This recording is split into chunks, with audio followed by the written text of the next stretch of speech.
मैं मनीष कुमार, अखंड भारत की बात चैनल पर आप लोगों का स्वागत है। और अभी मैं पानीपत के मतलोडा में हम आए हुए हैं और हमारे पास सूचना यह है कि यहाँ पर हरियाणा प्रदेश कांग्रेस कमेटी के जो नवनियुक्त कार्यकारी अध्यक्ष है सुरेश गुप्ता, वो यहाँ पर आए हुए हैं क्योंकि ये इनका पैतृक स्थान है। यहाँ पर इनका जन्म हुआ है, यहाँ से ही ये करनाल गए थे। तो आज ये अपने जो पुराने साथियों से मिलने के लिए आए हैं।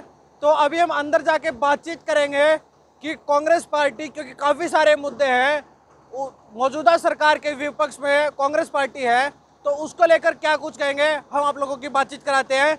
सीधे तस्वीरें अब देखिए कार्यकारी अध्यक्ष सुरेश गुप्ता से बातचीत। तो सबसे पहला क्वेश्चन मेरा ये है, जैसे हमें कांग्रेस पहले दो गुटों में दिखती थी, नए कार्यकारिणी का गठन हुआ है हरियाणा प्रदेश की, आप कार्यकारी अध्यक्ष हो, उदयभान जी प्रदेश अध्यक्ष हैं, किस प्रकार से आप पार्टी को आगे देखते हो? देखिए, सोनिया जी ने और राहुल जी ने जो नई टीम बनाई है, उनमें सब में बहुत अच्छा साझा एक कार्यक्रम बना के चलने की आपस में अक्षमता है, समझदार हैं। और हमारे प्रदेश अध्यक्ष उदयभान जी भी सबसे हमारे से बात करते हैं। और अब जो हरियाणा में कांग्रेस सड़कों पे जाएगी, एजिटेशन करेगी, लोगों के बीच में जाएगी, अपनी बात रखेगी, वो सामूहिक होगी। एक चीज़ हम देखने को मिलता है, जब सरकार जिसकी होती है उस तरफ नेता लोग हैं जो वो उस तरफ हो जाते हैं। जैसे पहले कांग्रेस की सरकार थी तो कांग्रेस में थे, आज बीजेपी की सरकार है तो बीजेपी में है, और आप बहुत पुराने कांग्रेस में हैं। आप उन लोगों को क्या कुछ सीख देना चाहोगे? देखिए, मैं तो जो भाई भटक के बीजेपी में दूसरी पार्टियों में चले गए, उनको सबसे निवेदन करता हूँ कि कांग्रेस में आओ, मिल के काम करो और कांग्रेस को मजबूत करो और देश में कांग्रेस का राज लेके आओ। हाल ही में राज्यसभा के जो चुनाव हुए थे, उनको लेकर काफ़ी विवादों में रहा कि कांग्रेस जो पार्टी है उसकी कैसे वोट काटी गई, उसके बारे में क्या कुछ कहना है? देखिए, उसमें सभी साथियों ने वोट दी और 31 में से एक वोट कुलदीप बिश्नोई जी ने तो दी नहीं, 30 लोगों ने वोट दी है कांग्रेस को। उसमें क्या गलती किसकी हुई है उसकी जांच जो है हाईकमान कर रहा है, और आने वाले समय में जिसका कसूर होगा उसको हाईकमान, जैसे कुलदीप बिश्नोई जी के साथ सख्ती से पार्टी ने डिसीजन लिया, उनके खिलाफ भी लेगा। ये भी सुनने में रहा वो बीजेपी ज्वाइन करने वाले हैं, ऐसी कुछ अटकलें आ रही हैं। ऐसा है, अगर उनको ये लगता है कि बीजेपी में बहुत कुछ है तो हो सकता है वो ये ऐसा फैसला ले लें, लेकिन मैं ये समझता हूँ कि जिस आदमी ने 8 साल बीजेपी को लाने में ही उनका हिस्सा था, तब उन्होंने साथ नहीं लिया बीजेपी का, तो अब कैसे लेंगे वो उनसे ही पूछी जा सकती है ये बात। हाल ही में 46 हरियाणा के 46 शहरों में नगर पालिका के चुनाव हुए, उसमें से जो हमने देखा 2 शहरों में, जैसे एक समालका है, एक असंध है। असंध का जो चेयरमैन पद के जो प्रत्याशी थे जो जीत चुके हैं सतीश कटारिया, ऐसे ही समालका के अशोक कुच्छल हैं, उनके ऊपर संगीन आरोप हैं, धाराएं लगी हुई हैं, पर्चा दर्ज है। एक तो इलेक्शन कमीशन में बताते नहीं हैं जब नॉमिनेशन फाइल करते हैं कि भाई मेरे ऊपर ऐसे कुछ आरोप है, मेरे ऐसा कुछ पर्चा दर्ज है, कोर्ट केस चला हुआ है, बल्कि एक दिन पहले अपनी तारीख भुगत के आती हैं।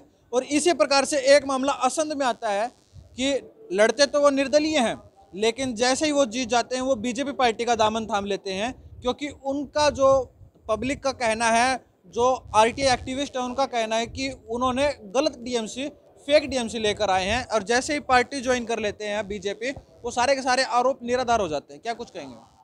देखिए, ये बीजेपी ने देश के जो राजनेता हैं उनको बीजेपी डराती रहती है कि भाई अगर हमारी पार्टी में आ जाओगे, हमारा साथ दोगे तो आपको कोई कुछ नहीं कहेगा। ये सरकार हमारी है, ईडी भी हमारी, सीबीआई भी हमारी, थाने भी हमारे, पुलिस भी हमारी, तो कहीं कोई कार्रवाई करनी होगी तो उन्होंने ही करनी है। जब उसकी पार्टी में चले जाएंगे वो करते ही नहीं।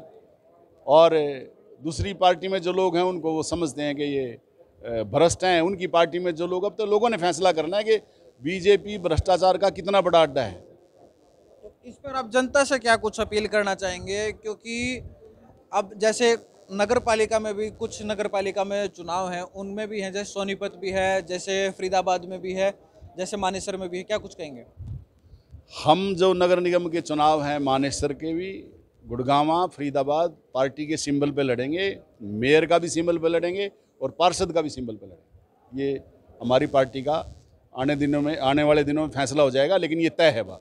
अभी आप ऑडियंस को जो यहाँ पर आए हुए थे उनको आप बता रहे थे बेरोजगारी के बारे में, उसके बारे में क्या कुछ कहें? क्योंकि अभी आपने खुद बताया 1981 में जो गैस सिलेंडर आया और उसके बाद किस महंगाई की दर से किस प्रकार से बढ़ रहा है, और फिर बेरोजगारी। देखिए, हरियाणा में तो बेरोजगारी 30% से ऊपर है, 30.4 है, और देश में 7.9% है। तो बेरोजगारी की समस्या का हल तो सरकार निकालती है। यहाँ खट्टर साहब फेल है, वहाँ मोदी जी फेल है। किसान आंदोलन, उसके बाद अग्निपथ, किस प्रकार से देखते हैं? ये तो देश के युवाओं के साथ खिलवाड़ है। अग्निपथ योजना देश के युवाओं को बहकाने का रास्ता मोदी जी ने ढूंढा था। देश के युवा को पता लग गया ये हमारे साथ जाती है, और हम उनसे ये प्रार्थना करते हैं कि देश के युवाओं के साथ खिलवाड़ ना करें और अपनी इस अग्निपथ और अग्निवीर योजना को वापस ले लें। तो आप लोगों से क्या कुछ अपील करना चाहेंगे?